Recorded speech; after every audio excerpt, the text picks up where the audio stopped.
comme vous l'avez vu dans la vignette, il va falloir fabriquer un meuble à partir de ça. Donc ce sont des planches de mélaminé.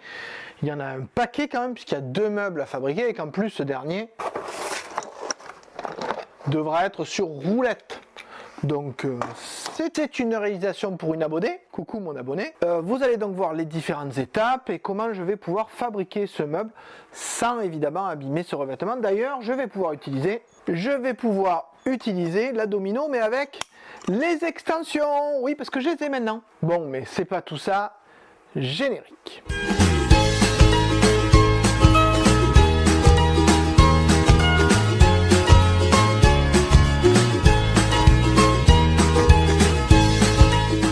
Alors le premier travail, ça va être de bien faire des plans, oui, parce que comme c'est pas mes planches, c'est pas moi qui ai acheté, je voudrais pas qu'il y ait de pertes, etc. Et si on peut récupérer des morceaux tant, on fera un petit bureau avec.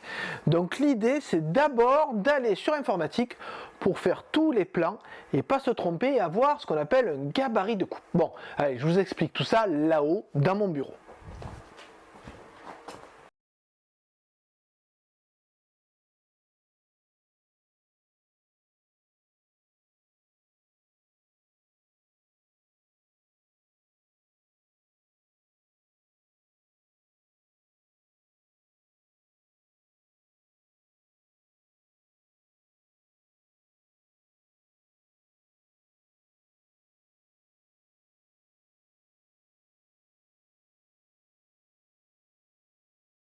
Ça y est, j'ai fait mon plan, donc vous voyez le meuble ici très simple, hein, avec des étagères, etc. Ce qui m'a permis de prendre des cotes, je vous le montre ici pour que vous le voyez mieux, vous l'avez déjà vu avant, mais ça m'a permis aussi de déterminer ce qu'on appelle des coupes, c'est-à-dire un plan de coupe pour chaque planche. Je vous le montre, pour chaque planche, comment je vais le couper. Donc simplement, j'ai ici une planche par exemple de 2,50 m par 40 de profondeur, et je vois que je vais faire le fond et de travers, comme ça évidemment les tailles sont ici. Pour être sûr de la répétabilité des coupes, je me suis fait ici des cales aux bonnes tailles. Donc 2 cales qui font 38 cm,3 qui vont être l'écartement en hauteur, et vous avez ici des cales à 47,6, donc ça va être l'écartement entre 2 étagères. Donc ça va me permettre, en utilisant ces cales au lieu de mesurer à chaque fois, ça va me permettre d'être sûr d'avoir la même longueur de coupe à chaque fois. Et donc si j'ai la même longueur, j'espère que mes ajusterons tomberont au mieux. Donc maintenant, vous l'avez compris, l'étape d'après, ça va être la découpe. Donc pour ça, ça va être fait à la Festool TS55, parce qu'effectivement, elle a une lame qui permet de ne pas abîmer le mélaminé. Donc on se retrouve juste après la coupe. Ah par contre, point important, en même temps que je fais la coupe, je vais utiliser du scotch pour repérer les pièces. Oui, parce que je compte bien tout couper en même temps pour pas y revenir, mais ça veut dire aussi qu'il va falloir que je repère chaque pièce pour être sûr de bien m'y retrouver, parce que là il y en a quand même un paquet. Puisque je parle des coupes, je vais vous montrer comment je fonctionne. Donc, quitte à suivre ce plan de coupe, donc vous voyez que j'ai déjà fait ça, donc je prends des planches de 2,40 m, je les pose sur mon établi, avec ici une petite rallonge avec des tréteaux, ce qui me permet de bien les poser. Donc pour pouvoir faire ces coupes simplement, vu qu'il y a 2 meubles, j'empile 2 planches, je les aligne et je le bloque à l'aide d'un serre-joint ici. Là, si je regarde mon plan de coupe, j'ai déjà fait les 2 côtés, un travers, il me reste 2 travers à couper. Pour ces travers, j'utilise ceci qui est mon bloc que j'ai fait à la bonne taille. Donc je suis sûr que toutes mes planches auront la même dimension. Je fais ma marque là. Je remets ici, j'aligne bien, je fais ma marque ici, et donc ma découpe, je vais la faire avec la Festool TS50. D'abord parce qu'elle est très efficace en termes de coupe, et parce que comme la lame est de bonne qualité, je n'abîme pas le mélaminé. Pour être sûr de faire cette coupe au mieux, j'utilise bien évidemment le rail, alors qui est un peu grand, mais je ne vais pas acheter un rail de 60 ou de 80 juste pour ça, c'est un rail de 140, bon. Et je le coince avec bien évidemment un serre-joint. Donc j'aligne ici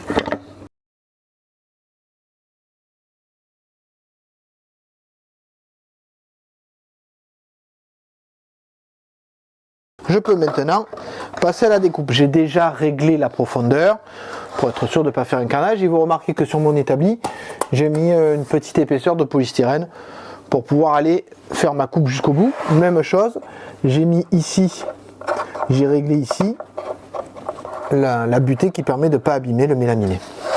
Et en plusieurs fois.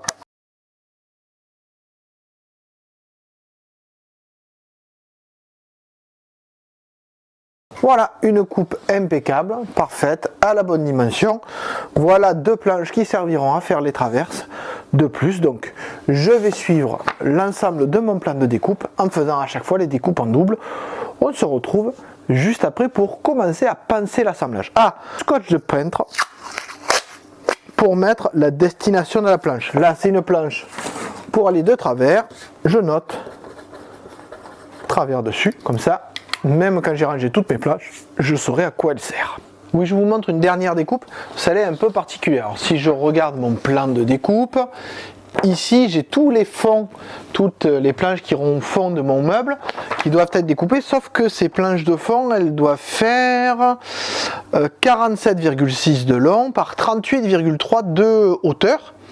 Or, il se trouve que 38,3, ça tombe bien, ça correspond à cette hauteur-là que j'ai prévue pour les étagères. Mais la plante, elle fait 40. Donc, comme je dois les découper, je vais d'abord découper mes deux planches pour qu'elles fassent 38,3 de profondeur. Et donc, pour ce faire, j'ai utilisé mon morceau de bois qui sert de référence pour marquer quelques traits ici, ici et ici. Et je vais d'abord raccourcir mes deux planches et après je pourrai couper mes fonds. Alors pour raccourcir mes deux planches, je vais le faire bien évidemment toujours avec la même scie et je vais utiliser cette règle là. Mais vous le remarquez peut-être, cette règle est trop petite. Donc je ne pourrai pas faire la longueur. C'est pourquoi j'ai acheté une deuxième règle qui peut être raccordée à la première et qui permet ainsi d'avoir toute la longueur comme si j'avais une règle de 2,40 m. Oui, parce que de mémoire, une règle de 2,40 m c'est plus de 150 €. Pour l'utiliser deux fois dans l'année, c'est pas deux fois ou une fois dans l'année, c'est pas très utile. Donc là, je vais pouvoir abouter mes deux règles. Et grâce à ça, je vais mettre un serre-joint là-bas, un serre-joint là. J'aurai mes règles sur cette longueur de 2,40 m et je vais pouvoir couper ma planche tranquillement.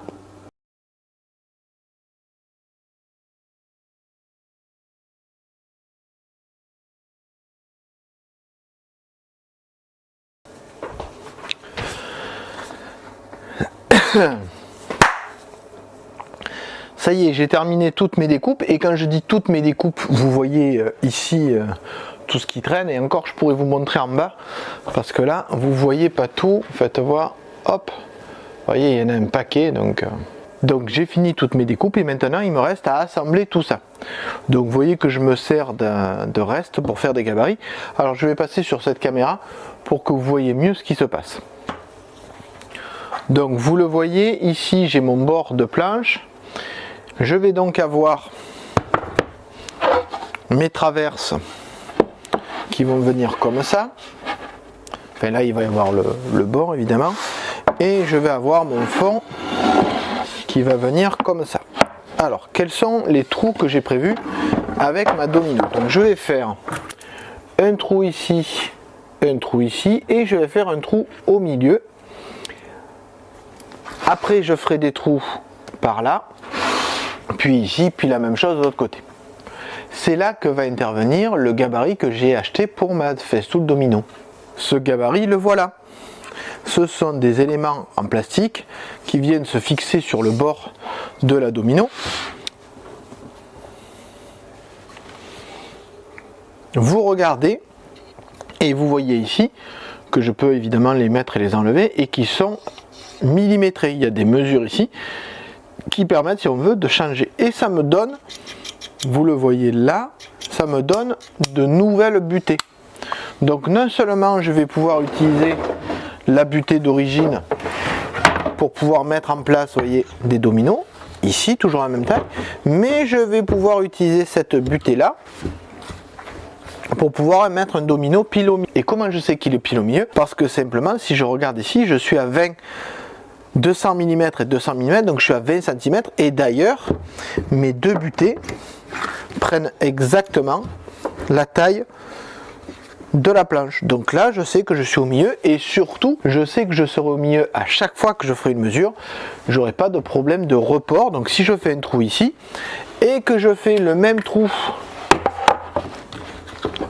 ici, je suis sûr, grâce à ces butées, d'être au bon endroit à chaque fois. Et vous le savez, c'est la chose très importante avec cette machine. Il faut être d'équerre, il faut être bien aligné pour que les dominos puissent se faire.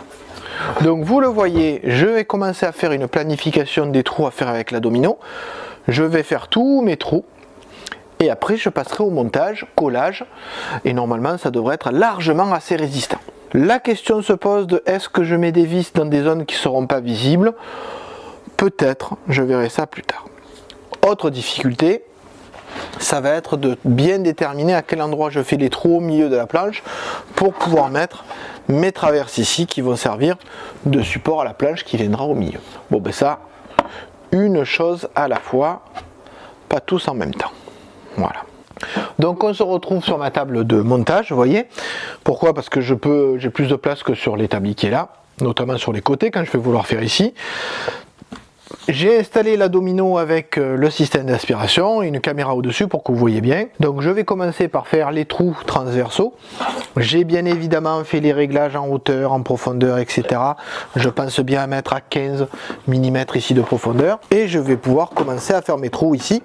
Ce qui explique que je l'ai mis là, puisque effectivement l'établi va pouvoir lui aussi me servir de surface de référence quand je vais percer ma planche comme ça. Donc un trou, deux trous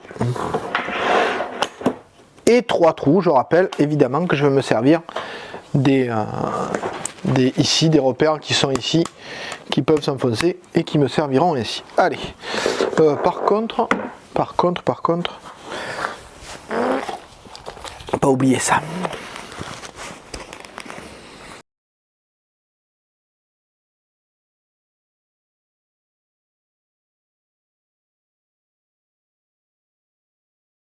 Maintenant que j'ai percé ce qui va servir de fond, je vais percer les côtés. Et vous vous souvenez peut-être dans d'autres vidéos que j'ai faites avec la domino, que je vais mettre en lien quelque part ici, parce que se faire un peu de pub, ça fait pas de mal. Il est important d'avoir une surface de référence, c'est-à-dire quelle surface va être alignée par rapport à ça. Donc je vais prendre comme habitude, consigne, comme... Non. Je vais poser comme postulat que ma surface de référence sera celle qui a le scotch. Donc ça veut dire que là, par exemple, si je mets ma domino comme ça veut dire que ça sera à l'extérieur du meuble. D'accord? Et que donc l'autre côté sera à l'intérieur du meuble. C'est important pour la suite, évidemment. Donc là, je vais faire mes trois trous ici et trois trous de l'autre côté pour pouvoir poser et pour pouvoir mettre les côtés. Je vais faire les deux puisque évidemment la planche d'en haut aura exactement les mêmes trous que ceux d'en bas.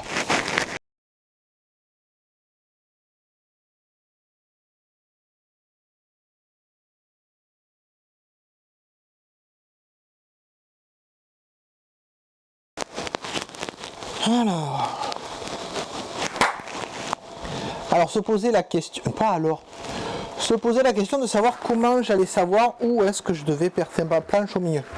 Donc vous voyez ce que j'ai fait ici. J'ai mis des morceaux que j'ai calés avec des équerres à 90 degrés. Et après j'ai mis mes fonds ici qui font tous la même taille. Et j'arrive à placer, vous le voyez, des morceaux de planche qui correspondent à l'endroit où on va trouver les étagères. Donc je n'ai plus qu'à marquer un trait, à tracer à 90 degrés et je sais où est-ce que je vais faire mes trous avec la festoule domino. Donc vous voyez, relativement simple et au moins je suis sûr de tomber juste à chaque fois. Bien évidemment, il va falloir que je fasse exactement la même chose avec la planche qui sera au milieu et la même chose avec la planche qui sera en haut. Ensuite, il me restera à assembler le tout. Bon ben il n'y a plus qu'à alors. Et d'ailleurs une solution encore plus simple à laquelle je viens de penser, je vais laisser ma planche ici, je vais en mettre une ou deux autres au-dessus pour faire de l'épaisseur à la même distance, et ça va me servir d'appui pour ma domino, et je suis sûr de percer au bon endroit.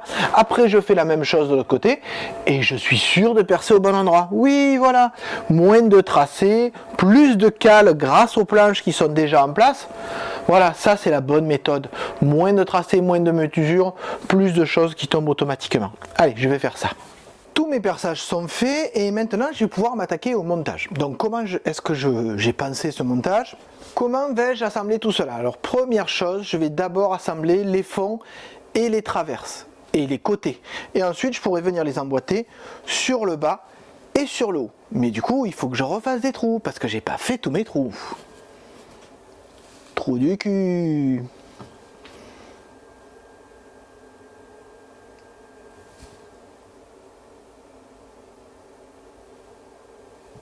Ouais, je vais faire tous mes trous.